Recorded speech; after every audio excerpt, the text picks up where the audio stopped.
Hi everyone, welcome to our webinar, Companion Animals in China, the Lawlessness of its dog meat trade. Thank you so much for joining us today and greetings to those who will be watching the recording on YouTube. I'm Lucia Gai, the co-founder and the managing director of the Institute of Animal Law of Asia, and I'll be moderating today's webinar.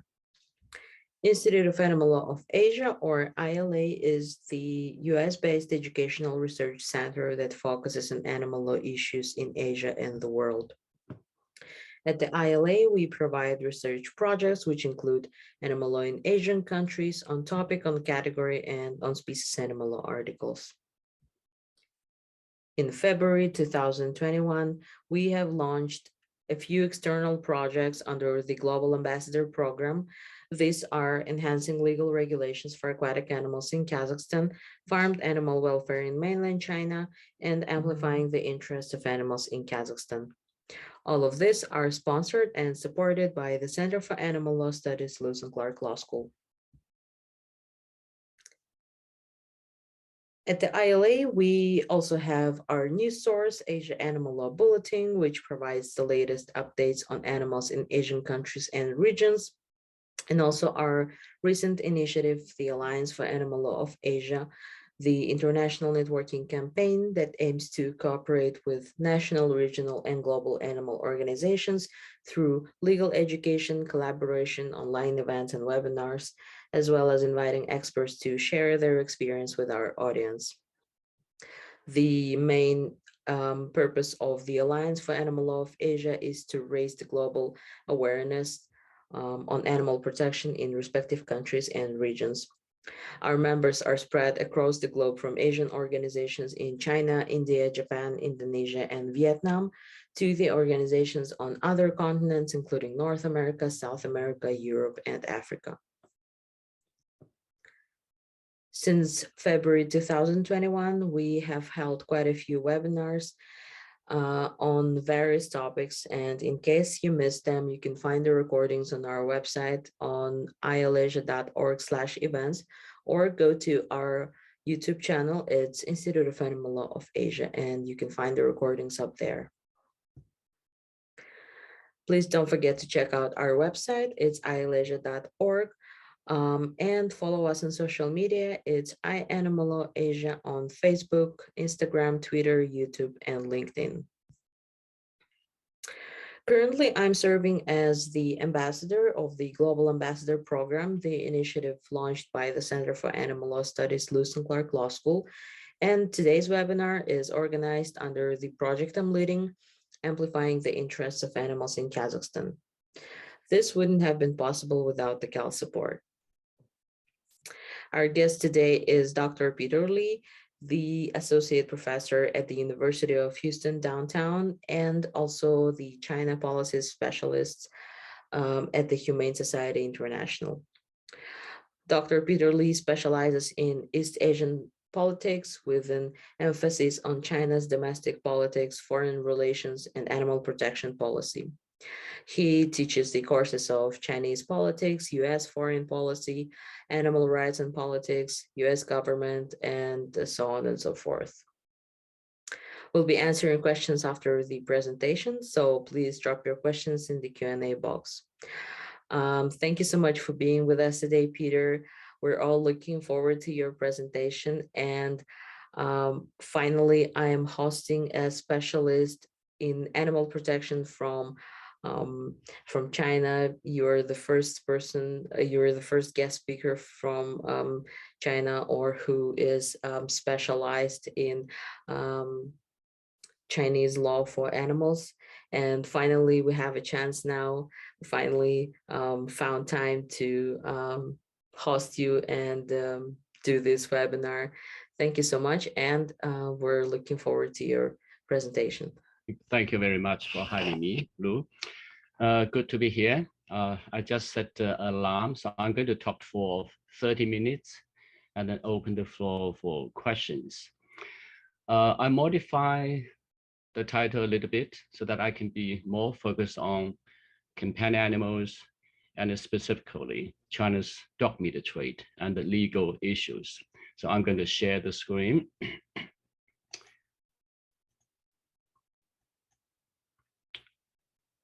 Okay, what I'm going to talk about is companion animals in China, the lawlessness of its dog meat trade. And if you want to ask me questions after the webinar, you can email me at lip@uhd.edu.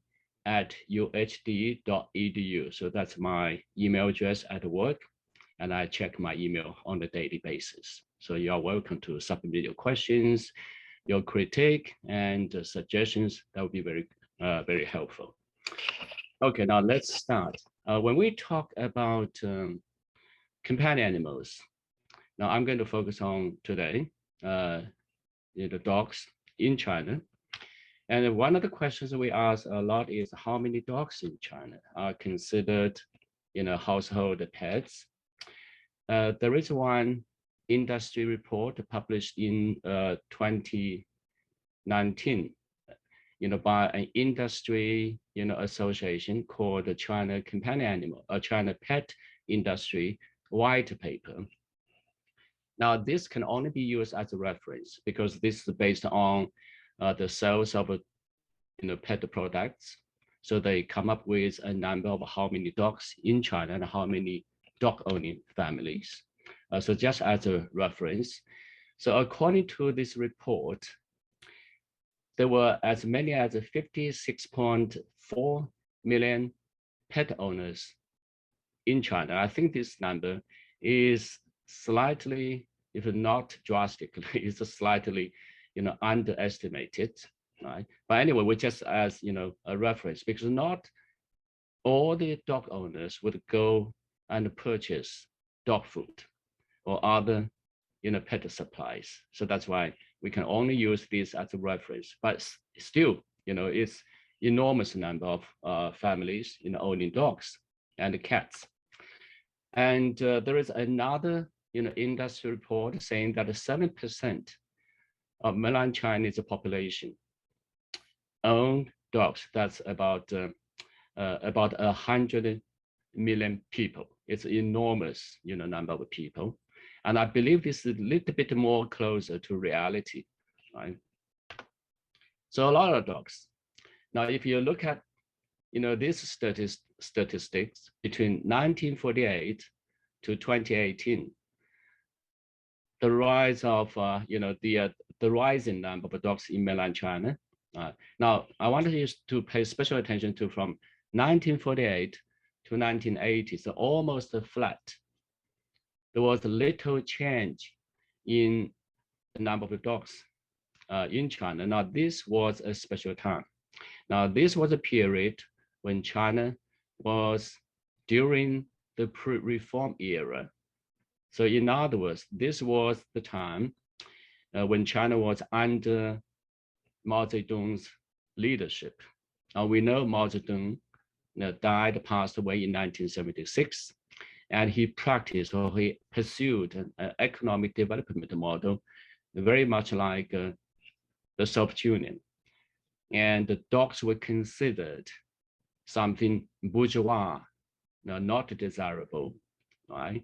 If not counter-revolutionary. So the state, the government controlled the number of dogs owned by urban, residents. So that's why you don't see a lot of dogs in China at that time. But since the 1980s, since 1978, China started to implement a reform strategy or modernization strategy.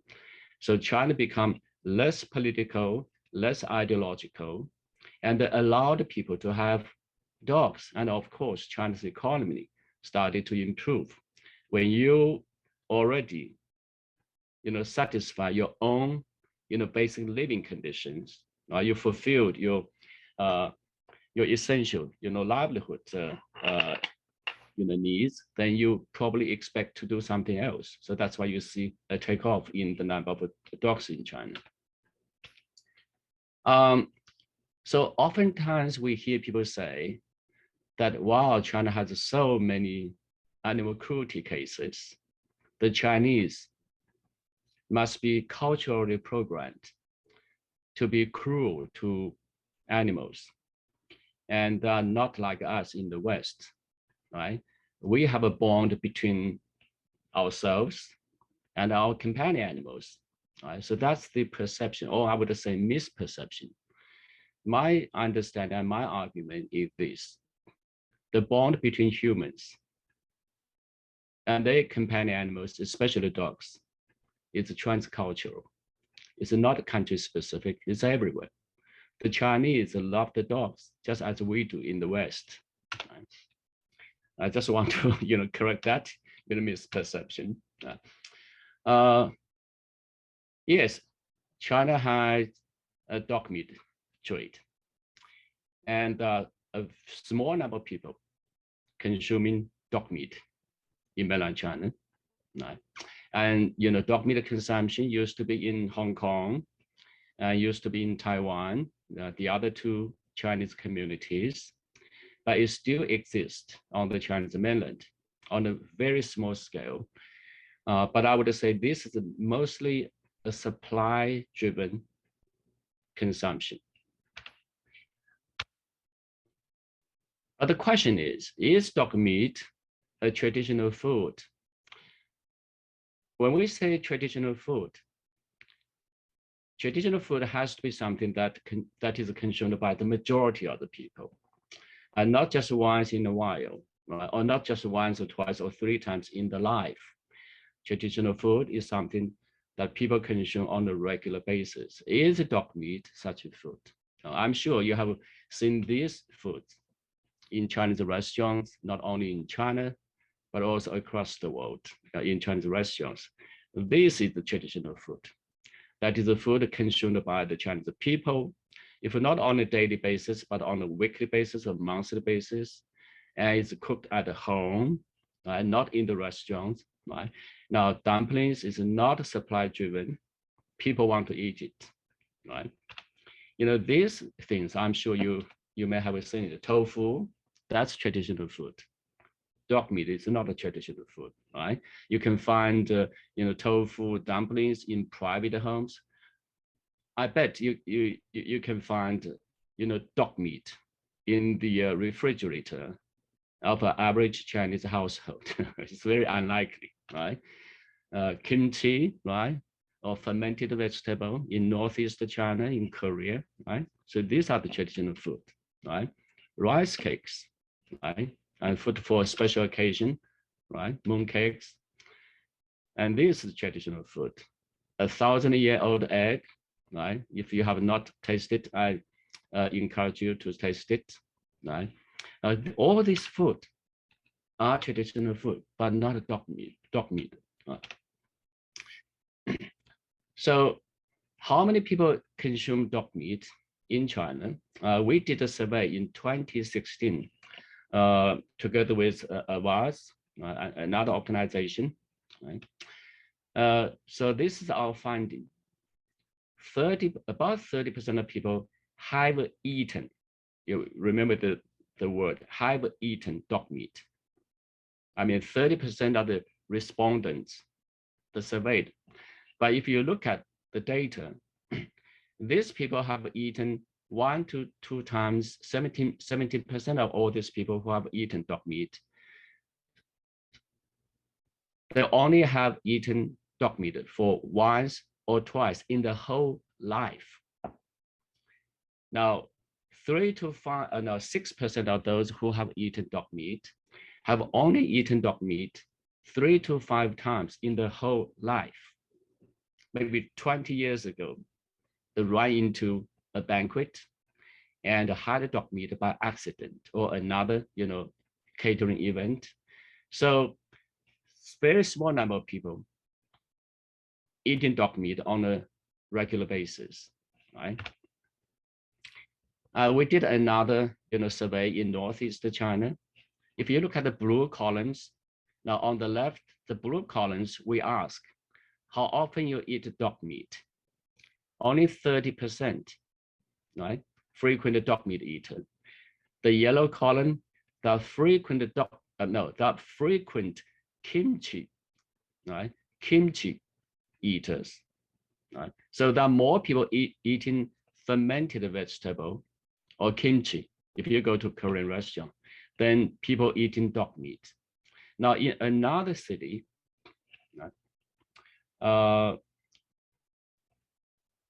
side dish consumption, right? Oh, sorry, in a rural, rural area, right? More people, right, eating, kimchi than eating dog meat, right? So the survey, tell us that, sorry, let me go back. So the survey tell us, right, dog meat is really not, the traditional food of the people in mainland China and also in Yanji in northeast China. China, admittedly, is the world's biggest dog meat market. So how much meat dog meat produced every year? So we have the 2014 statistics from an industry report. So China produced in 2013, 970,000 tons of dog meat. And you would say, oh, that's a lot of dog meat. Not even 1 million tons, okay? So about 10 million dogs slaughtered to produce 970 million tons of dog meat. Now, if we don't compare this number with China's total meat production, we would have took it, we would take it as if it's a huge amount. Now, if you look at China's total meat production of 86 million tons of meat, dog meat is very tiny, only about 1%. So 1% is definitely not enough to feed the entire population of 1.4 billion people. So it's a fraction of the total. Now, what is important to remember, dog meat production is not recorded in official statistics of meat production. Right? So it's tiny, right? So that's dog meat here in comparison with the production of other meat products. So if you look at dog meat markets in Asia, China is the biggest one. You have Korean Peninsula and Southeast Asia, Vietnam, the Philippines, Indonesia, and parts of Thailand. So these are the world's major dog meat market, but of course China dominates the meat consumption, meat trade. Right? So when we look at China, we have to understand, in perspective, China is an enormous country, right? And anything happening in China, if it's a small number of people, it is huge because of the size of the country, right? And the size of the population. If you compare with the United States, China is as big as the United States, a continental size of the country. China has 3 major dog meat markets, right? The biggest one is the South China. And the second largest one is the Northeast China and the Central China, right? But we had to understand dog meat consumption has been a problem since China's Han Dynasty, more than 2,000 years ago. The prime time of dog meat consumption, dog meat trade in China was the Shang Dynasty, about 4,000 years ago. So since 2,000 years ago, it has been questioned and progressively declining. And to today, it's just a small number of people, consume it. Now the trade, the eating has been commercialized. The consumption of dog meat has been commercialized. So in other words, it's not that the Chinese consumers want to consume dog meat. It is a consumption driven by the dog meat traders because they want to make money out of it, right? So commercialization has heightened the controversy of dog meat consumption in contemporary China. Now we have to understand that China does not have anti-cruelty legislation. China does not have laws, banning dog meat consumption nationally, right? China only exercised or just implemented, 2 local laws against dog meat trade in Shenzhen 2 years ago, in Zhuhai, right, as a pilot projects yet to be popularized to the rest of the country. So the commercialization has led to what? A large number of illegal activities. Right?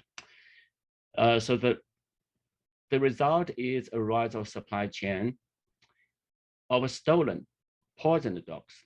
So it's not like animal farming or livestock production. They have production tools to produce meat for the consumer, to produce dairy products for the consumers.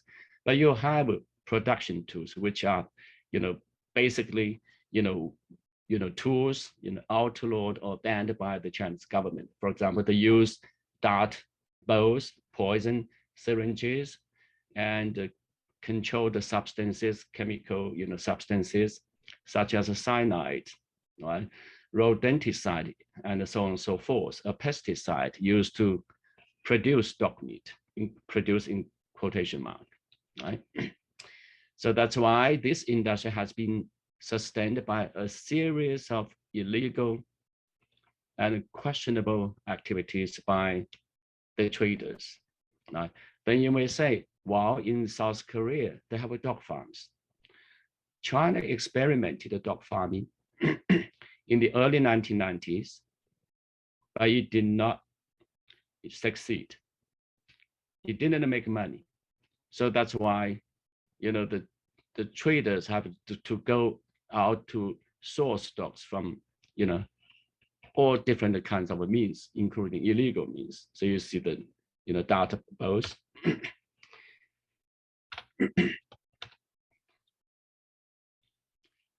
And with the trade, there is a trans-provincial transport, live transport. As I show you, the three major, marketplaces, regions, of dog meat markets. So a large number of dogs were collected legally or illegally in central China, and then shipped, at greater distance to South China or to Northeast China. So there is a, live transport, for dogs, right? So this trans-provincial, transport, dogs are in compromised physical and mental conditions, right? And to the three markets I just mentioned. And if you look at some of the, images, photos, reporting on the, trucks intercepted by law enforcement and activists, the conditions were horrendous. And also slaughter, right? Now, slaughter operation is intensive and backbreaking, right? It's a poor working conditions and poor job safety. According to Chinese government regulation or policy, all the people involved in, businesses, especially in business, slaughter businesses, they must be, vaccinated against rabies. Now, the slaughterhouse workers I sat down and talked to, none of them were vaccinated. So that's another violation of China's policy. Right? And the slaughter in the wrong place, in open markets, right? On the side of the road, right? In front of restaurants. Now, what are the problems? Now, you expose, bloody, slaughter. I expose this in front of especially young kids, young children. Right? A number of years ago, I was in the southeastern Chinese province, and one of the local activists, told me that they reported a dog slaughter, a restaurant slaughtering dogs next to an elementary school, to the local authorities. So the young kids going to school have to cover up the eyes, but they cannot cover up the ears, right? So they go through the, agonizing, dog slaughter. Right? So violation of existing laws, regulations, and policies has been experienced by the dog meat traders and the people who work for the industry. Theft and robbery were widespread, and it's a clear violation of China's criminal law, right? Theft after 264. Now, even though China does not have an anti-cruelty law, China does not outlaw dog meat trade, dog meat consumption, but the practices, right? A lot of the practices are in clear violation of China's existing laws or other laws that are not addressed to dog meat industry specifically, right? Theft, right? And there are people, that are traders, prosecuted and sentenced because of, dog theft. So there are laws that can go after the dog meat, industry. Now, unauthorized use of tadpoles, that's against the China's laws on public safety, security, administration, punishment law. Right? So this kind of instruments was banned from being used in public places. Right? And use of arsenic trioxide. Right? So it's extremely poisonous chemicals. And these chemicals were controlled strictly by the Chinese authorities. But members of the industry somehow have access to these substances. Right? It's a clear violation of China's laws. Right?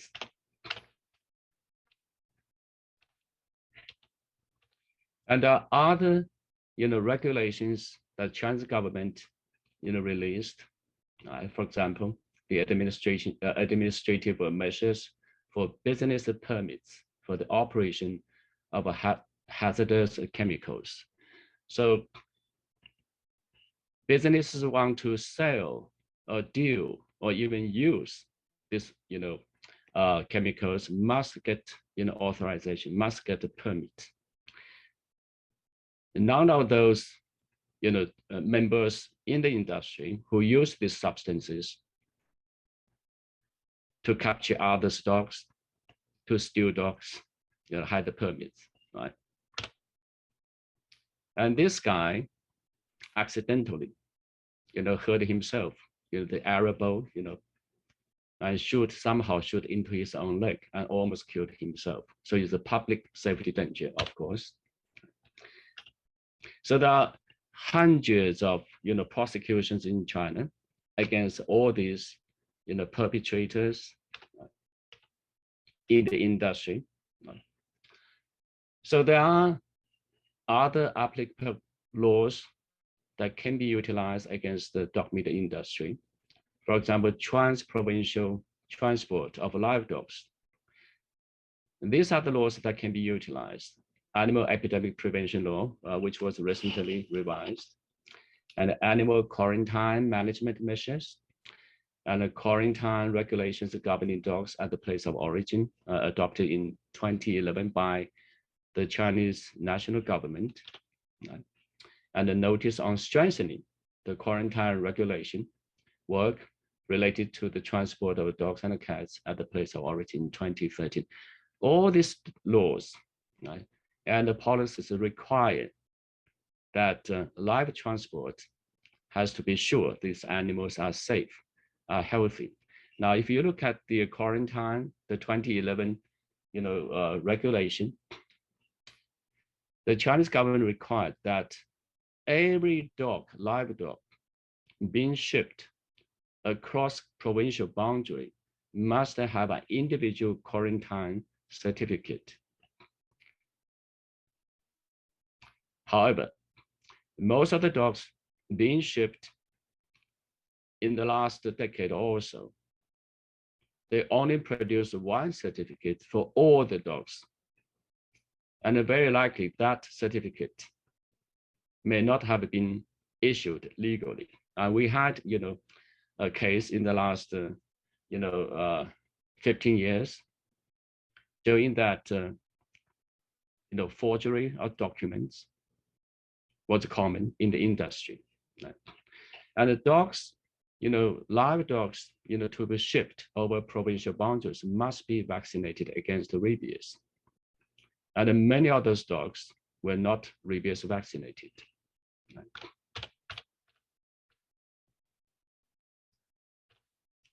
So I'm going to show you some of the, this is the Chinese, legal documents showing that, the dogs for slaughter, for transport must, meet the quarantine requirement.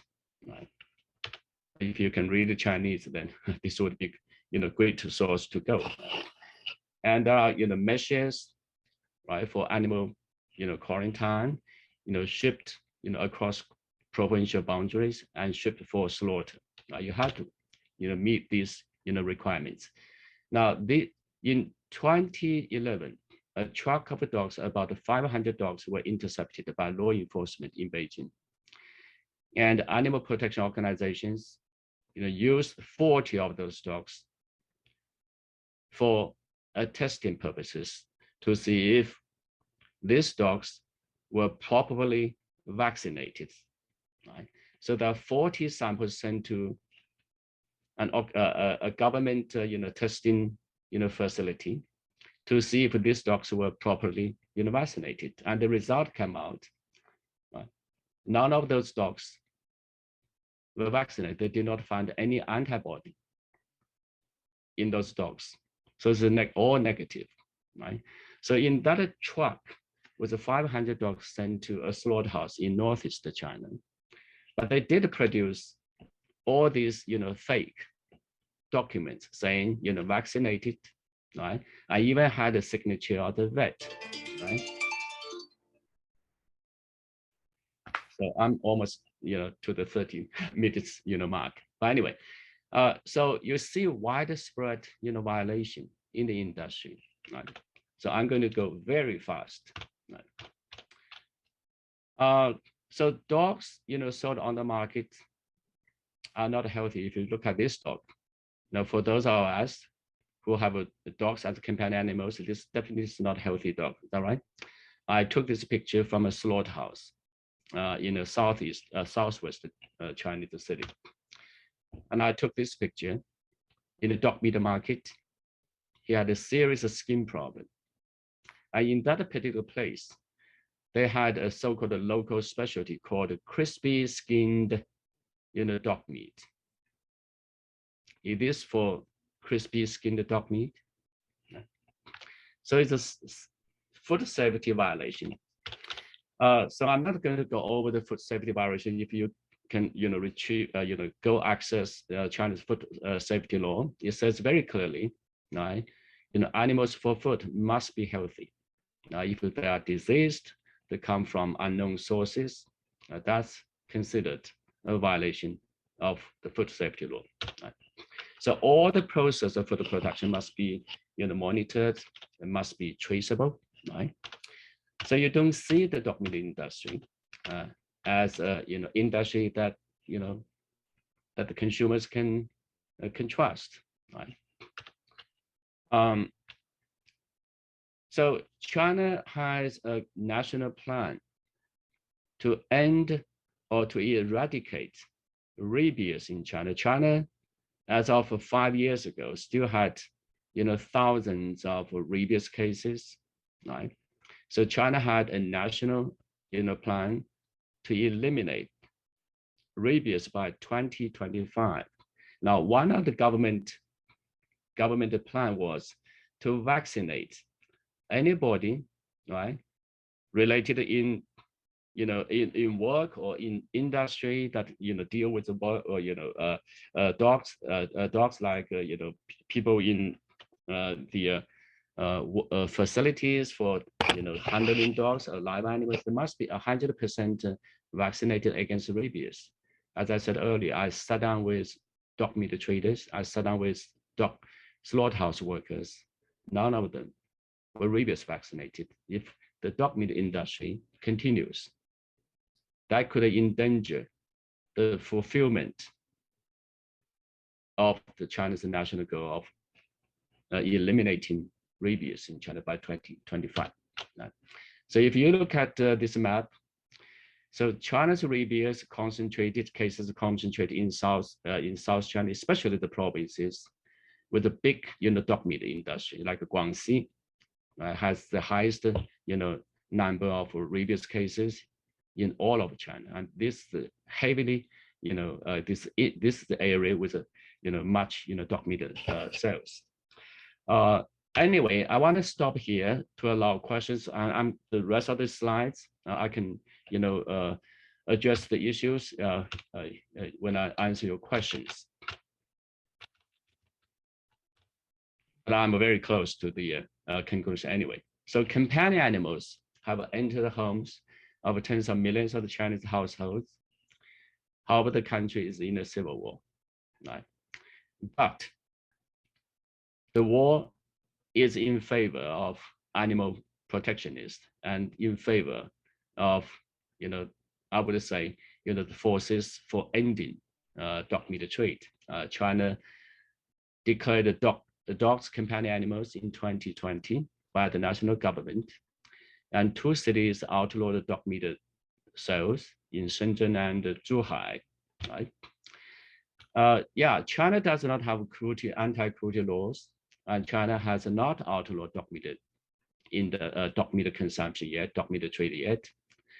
And China has laws that can be utilized to go after perpetrators in the industry who are suspected of violating China's other laws. So I'm going to stop here, and I'm ready for your questions.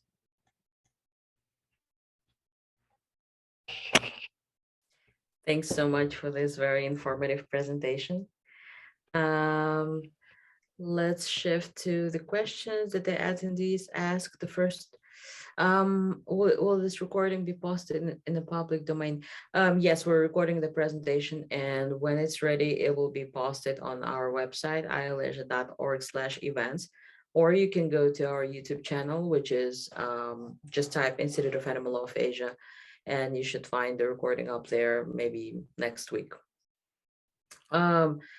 So the question to Dr. Peter Lee, why, in your opinion, this stereotype on dog meat consumption in China as its traditional food started, and where did it start? That's a great question. I would say this. Who benefits from dog meat sales? I don't think that the Chinese people, the consumers, benefit from it. Whoever benefited may have the motivation to say that the dog meat is a traditional food. And if you take a look at some of the news reports in around 2008, 2009, in southwest China's Guangxi province, there was a lot of media reports about dog meat is a local tradition, that people love the food, right? We see a lot of people talking about it from the business. And we all know that in southwest China, there is a so-called Yulin Dog Meat Festival. Right? We were there several times. We talked to locals. We talked to 80-year-old people. I did ask them, did you remember Dog Meat Festival 30 years ago when you were a kid, when you were 20 years old? Right? So if it's a traditional festival, it has to be there 100 years ago or 70 years ago. But it was started in 2010, right? So there is a lot of, saying about, wildlife eating is part of a Chinese traditional food. We also did a survey in China. We go into 220 households in northeast China, right? We randomly select, households. We open the refrigerator. We are looking for dog meat, frozen dog meat. We found none. None of the households had dog meat in the refrigerator. But if you go to northeast China, the traders are going to tell you, the restaurant owners are going to tell you, dog meat is the traditional food of the ethnic Koreans. I grew up in China. I never remember my mother going out shopping and brought back dog meat, never even once, right? If it's a traditional food, has to be food eaten by the people, right? Not driven by the business, right? I hope Thank you. that, yeah. Yeah, I hope it sounded clear. And I totally agree. It is the dog farming and dog meat consumption is very common in South Korea, and probably the link between these stereotype is because China, South Korea, and Japan are all located in East Asia, and the majority of people just generalize this region of Asia. Yeah, even in South Korea, it's really not that widespread. As a matter of fact, there's a small, number of people eating it, and it's also very much supply driven. Yeah. Okay, great. Yeah. Okay. Our next question: do you think the problem of legal regulations for companion animals in China is the major problem of the country? You mean like our legislation, like our policy protection, law protection? Maybe yes, is the question from the attendee. Probably lack of protection, or if any regulations exist. I would say this, yes, China does not have an anti-cruelty law. China does not have, laws for animal welfare, right? And China has not yet outlawed the dog meat trade. But China has other laws that can be utilized. And if utilized, enforced faithfully or religiously, if you will, or seriously, then dog meat industry will not have existed, right? So most of the dogs come from suspicious sources. I would not say most of the dogs come from, theft. A considerable number of the dogs come from theft or robbery, right? So that's illegal. That's against China's criminal code. You just don't deprive others of their property. If we still consider at this stage, dogs will still consider, property, right? That's a violation. Right? And also you cannot sell dying dogs, sick dogs, right, to slaughterhouse for slaughter. That's against your own food safety law, right? So if China implement or faithfully enforces existing laws, then the dog meat industry cannot have, existed. So, but of course, we want, eventually China can outlaw the dog meat industry once and for all, like what Shenzhen did and Zhuhai did. Now I can tell you this: when Shenzhen last 2 years ago outlawed the dog meat sales in the city, it's a very important milestone. Why? Because Shenzhen is a special city in China. It always experiments new policies to be popularized across the country. So we hope that's a new pilot project. And I'm sure Shenzhen's local Congress made the decision with authorization from the national government to see how the public reacts to it. Thank you. Our next question is: China is a member of the Global Health Security Agenda. Unlawful animal transportation and slaughtering raise significant biosecurity issues. Have you explored this avenue to rein in this issue? Yes. China's dog meat industry is a huge potential breeding ground of pandemics. I'm not saying that it would, for sure, but it could be a huge breeding ground because large number of dogs are collected. They would stay together for like 20 days because before enough number is accumulated, then all these dogs would be loaded to a truck.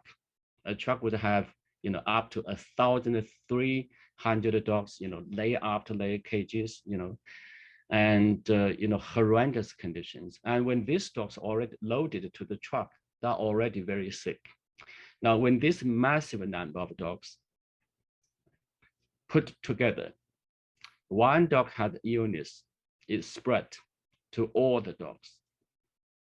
That's why, every part of the dog meat industry is a huge potential breeding ground of epidemics and pandemics. So that's why it is very important for the Chinese government to end this trade in the interest of the public health of China's 1.4 billion people, and of course, the world's 7.5 billion people in the world. Because anything happens in one country, as we see, right?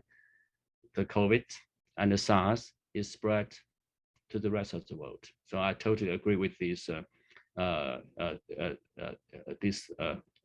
question, ask a person, right? Asking person, yeah, it's a huge, pandemic risk. Thank you. We have a few questions from one attendee. You mentioned in the beginning that dog meat isn't traditional Chinese food. If this has been an ongoing issue for 2,000 years, then why does this not qualify as traditional food? The first question is, what would the definition of traditional mean in this context? Second, the person is asking, do you think that dog meat is being exported outside of China at all? And the third, how can the West effectively partake in getting China to enforce the current laws?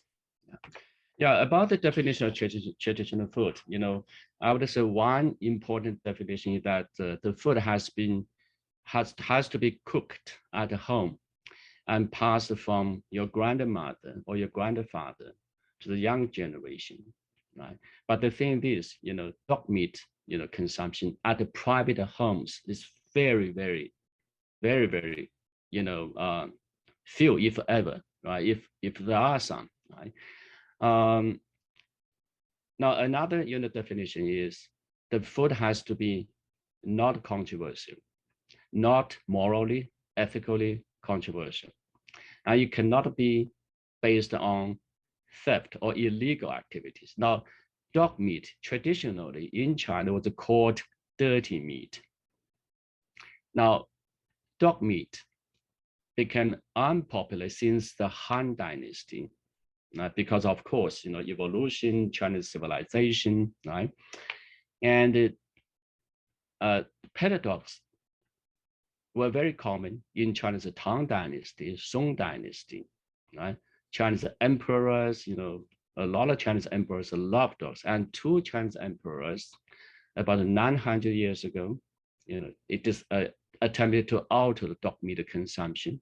So it's not something that's an honorable, family should have. Now we have a phrase in China, it's an ancient phrase, that dog meat cannot be placed on the dinner table of a decent people or decent families. And the perception, long-time traditional perception about dog meat being oftentimes consumed by thugs. Why consumed by thugs? Right? Now, people who would steal other, people's dog and slaughter for food. That's why it is called dirty. Dirty not means that the dogs, fed on, garbage or whatever. Dirty means the morally dirty. It's not, decent, not acceptable morally. Right? Now, as to what the other part of the questions? Do you think that dog meat is being exported outside of China at all? I don't think that dogs were exported outside of China in the last 10 years. Yeah, if you were asking about whether, in the past, I would say, probably some, processed dog meat, like preserved dog meat, reportedly sold to one or two neighboring countries, but I doubt it has continued in the last 10 years. So that's, I would say no, in the last 10 years. So what's the other part? Sorry. Thank you. And the last question from this person was, How can the West effectively partake in getting China to enforce the current laws? Well, there are a lot of ways that can be done. Definitely, confrontational ways are not the right approach. Like finger pointing is not, productive. Sometimes can be counterproductive. I would just strongly encourage people outside of China, if you have access to your politicians, talking to your, representatives, your senators, if they can encourage, your head of state, when they talk with Chinese leaders in private, meetings, say, we believe that China would increase its soft power, greatly if this industry is outlaw, because this industry has violated many of China's own laws. Right? So talk in private, encourage top level discussions, not to point fingers, right? Not to publicly humiliate the Chinese, probably would be the better way. Thank you. And that was a really good question. I think there is another problem, like with the shark finning and shark meat consumption and shark fin consumption in China.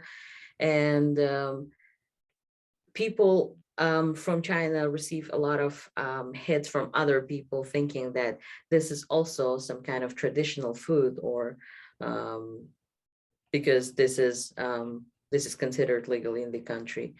But it's very important to note the perspective of specialists that are located from those countries. Yeah, that's correct. And I just come back to the question earlier about how to, get China to outlaw dog meat trade. I have been involved in helping drafting some letters for Chinese leaders. When we, members of Congress in the United States, were working on those letters, I was involved in helping drafting those letters. I make sure those letters don't use inflammatory words. Don't use words like barbarous, right? Because you don't want to, you want them to read the letter and take actions. You don't want them to read the letter and then felt that we are, putting them down, right? So it's the right method is very important. Now, talking about the shark fin soup, I'm sure you all know. I would say that's also should not be considered traditional food of the Chinese or majority of the Chinese. Never once when I was back in China, when I was young, had I ever had a shark fin soup, right? Not anybody, right? People I know. It's also a supply-driven consumption in the name of whatever, or cultural tradition, or traditional food. We have some people in the United States who dare to eat rattlesnake. Is that the Americans, traditional food? Probably not. Thank you for the clarification. By the way, for those who are interested, our previous guest was Andrea Ricci, the executive director of Hong Kong Shark Foundation, and she spoke about shark finning and the stereotypes about shark fin soup. So if you're interested, you can find this presentation on our YouTube channel. We're continuing with our questions. We have a lot of questions here. It seems like people are very interested in lack of regulation for companion animals in China and the law itself and how it works. What mechanisms, if any, are there in place for rescue and rehabilitation of victims of the dog meat trade if they are fortunate enough to escape the slaughterhouses? And the second is, do you think that ending the trade in dog meat will be more effective from the perspective of public health or animal welfare or anti-cruelty? Great questions. Yeah, mechanism for rescuing dogs. In the last 50 years, hundreds of thousands of dogs were rescued by animal people in China, animal activists in China, but of course with assistance of law enforcement. Most of these dogs were accommodated into different facilities like government facility and mostly private facility, private rescue centers and shelters.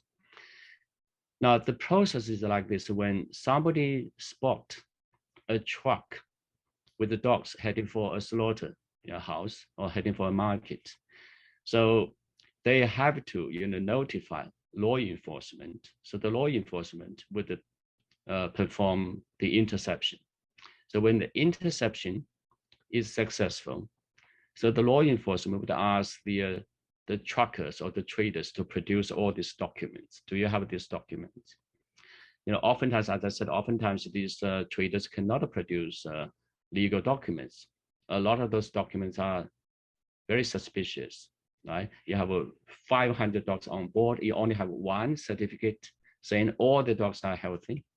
That's wrong. That's illegal, right? You have to have 500 individual certificates.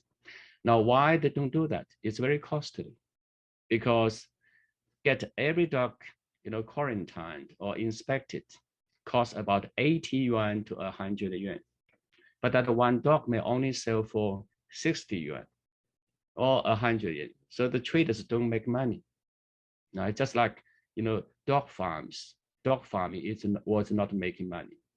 We have a saying in China, the Chinese would do anything that make money, risking law violation, but they would never do anything that make them lose money, even though it's very honorable, right? So, so when those dogs were intercepted, not supported by documents, then government would legally, right, had the legal authority to confiscate the dogs. But depending on the city, some of the cities don't have a government shelter, right?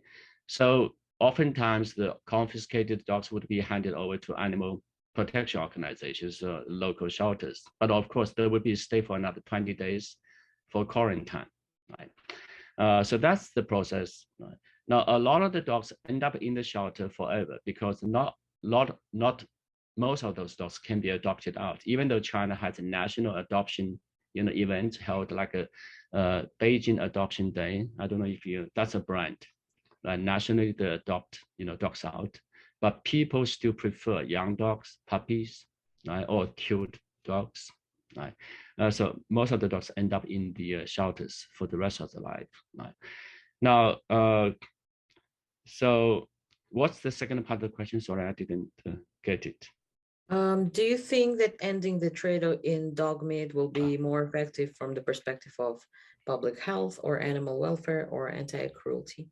Yeah, I would say yes. Probably from the public health, aspect would be a more powerful, argument, because the Chinese government responds to that more quickly, right? And of course, dog meat industry violates a lot of China's laws, right? Especially another aspect is that a lot of public slaughter operations in public places, in open markets, right? And it's also a child abuse, because oftentimes the grannies or parents, take the kids to the market and run into dog slaughter. That's a tremendous, traumatizing, experience for the young kids. So a lot of this is also against the China's, law for the protection of minors. But I would say, let's talk about the danger to public health. Right? That's probably the language the Chinese government, can hear better than animal welfare. Of course, the animal welfare is a cruelty issue, right? And the emotional, trauma by, millions of China's dog owners, but focusing on the public health aspect would be more effective. Yes. Thank you. And we have one question left. In your opinion, would banning the dog farms be the most effective way to stop the practice of dog slaughter, or if it needs to happen gradually, what would you suggest? You already mentioned talking to political representatives in private. What else would you recommend to animal rights activists? China, as I said, China does not have dog farms. So dog farming does not exist in China anymore. Now, once in a while, I'm challenged by people in China saying, hey, there are dog farms. There are farms, farming dogs for food. And I say, if you can provide me with the information, I'm going to contact that farm. We did contact, more than, 15, 16, dog farms. They publicize on the website saying this, meat dog farms, right? So we contact those farms. They say we don't sell, dogs for food because it doesn't make money. They only sell dogs for pets, so that make more money, right? So there is no dog farms, right? So for the industry to be ended, really important is for the Chinese government to outlaw the trade once and for at a national level. As I said, there are encouraging signs in Shenzhen, in Zhuhai, and China's National Ministry of Agriculture declared dogs to be companion animals. Now, it's very important when they say companion animals rather than pet, because if you talk about pet, it's a one-way, travel. People spend money on the dogs. That's my pet, or cats, right? But if you say companion animals, the benefits are mutual, right? You spend money on the dogs or your other companion animals, and they give you back the comfort. It's just a mutual. So the Chinese government can use companion animals. That's really a breakthrough in understanding. So the key for the country to end the dog meat trade is, of course, the best way is to outlaw the trade in the interest of public health, right? And in the interest of global health, not just the Chinese public health. But of course, we have to be realistic. China may not be ready to outlaw dog meat trade next year, and this year, next year, or maybe in 5 years, hopefully sooner, right? But China can do what China can do, can still make the dog meat trade disappear, is to enforce all the other existing laws that I mentioned, right, about the chemical substance, minor protection of minors, right, to end the public slaughter, and enforce criminal code against the theft, robbery, right, and enforce agriculture's rule against the live transport without proper documents, right?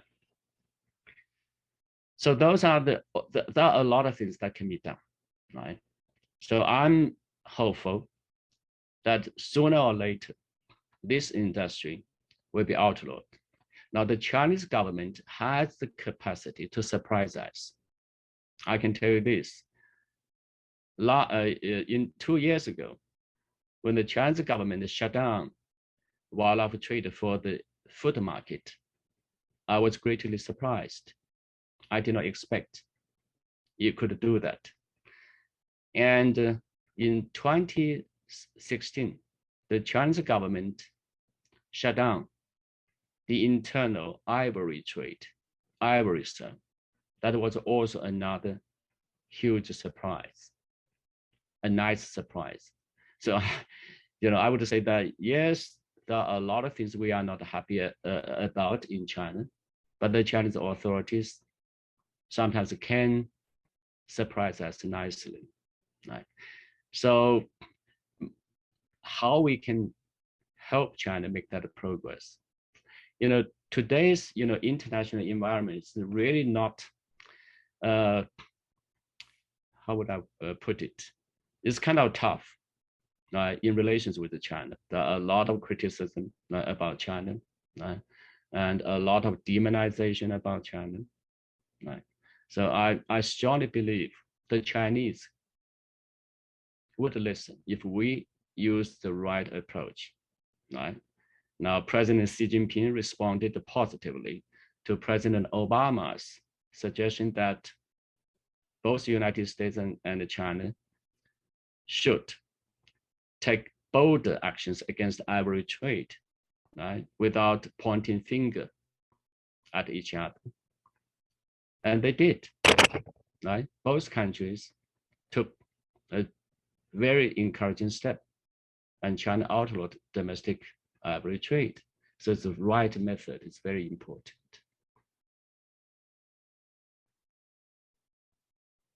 Thank you so much for this answer, and I hope all the answers of Dr. Peter Lee were clear to the questions that everybody asked, and thanks so much for so many questions. I left the email address of Dr. Peter Lee in the chat box in case if you didn't have a chance to ask a question or your question was not asked. Again, the recording of this webinar will be available probably next week, if not earlier. And you can find it on our website or our YouTube channel. Thank you so much for this wonderful presentation. I'm very happy and honored to finally host somebody from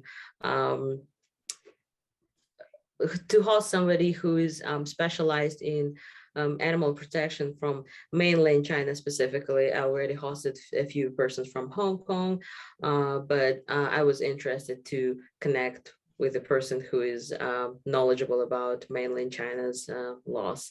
Thank you so much for being part of my project. I'm very honored to host you tonight. Thank you very much, and thank you for having me. I'm going to send you the PPT so that you can use it. Yeah, we are going to share the resources. You may find them along with the recording on our website. Thank you again, and have a great the rest of your day. I believe it's morning where you at. Yes. Thank you so much. Bye-bye. And bye-bye, everybody.